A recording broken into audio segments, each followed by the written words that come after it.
ये पुस्तक DD books द्वारा प्रकाशित और प्रसारित की गई है। अधिक किताबें पढ़ने के लिए www.beyondbookshub.com पर जाएं या डिस्क्रिप्शन में दिए गए लिंक पर क्लिक करें। परिचय।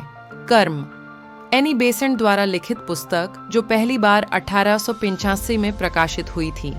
पूर्वी दर्शन शास्त्रों, विशेषकर हिंदू और बौद्ध धर्मों में निहित गहरे दार्शनिक और आध्यात्मिक संकल्प कर्म में गहराई से तल्लीन होती है। बेसेंट एक प्रमुख थियोसोफिस्ट, सामाजिक सुधारक और महिला अधिकार कार्यकर्ता, पूर्वी और पश्चिमी दृष्टिकोणों को मिलाने वाले एक ढंग से कर्म सिद्धांत का अन्वेषण करती हैं, जो एक विविध दर्शक के लिए समझ में आए और प्रासंगिक हो। इस पुस्तक से आपको कैसी सहायता मिलेगी? बेसेंट की कर्म की व्याख्या केवल एक दार्शनिक अन्वेषण नहीं है, ये एक व्यावहारिक मार्गदर्शिका भी है। ये पुस्तक पाठकों को नैतिक कारण के आधारभूत कानून को समझाने में मदद करती है, जिससे वे परिणामों और नैतिक निर्णयों की गहरी समझ के साथ जीवन नेविगेट कर सकते हैं। इस पुस्तक के मुख्य बिंदु। कर्म की परिभाषा। बेसेंट कर्म को कारण और परिणाम का नियम के रूप में परिभाषित करती है, जहां हर क्रिया के परिणाम होते हैं जो तुरंत या आने वाले जीवनों में प्रकट हो सकते हैं।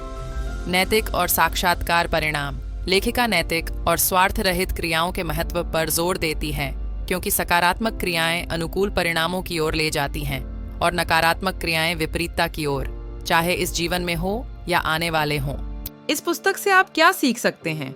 पाठक कर्म के जटिल कामकाज में अंतर्दृष्टि प्राप्त करेंगे और अपने कार्यों और उनके परिणामों के प्रति सचेत दृष्टिकोण के साथ जीवन नेविगेट करना सीखेंगे। निष्कर्ष। एनी बेसेंट का कर्म एक आध्यात्मिक और दार्शनिक रत्न है, जो केवल दर्शन शास्त्र के परे नहीं जाता है, बल्कि पाठकों को कर्म के ब्रह्मांडीय कानून की समझ के माध्यम से नैतिक और आध्यात्मिक जीवन जीने की मार्गदर्शन प्रदान करता है। अंतिम टिप्पणी।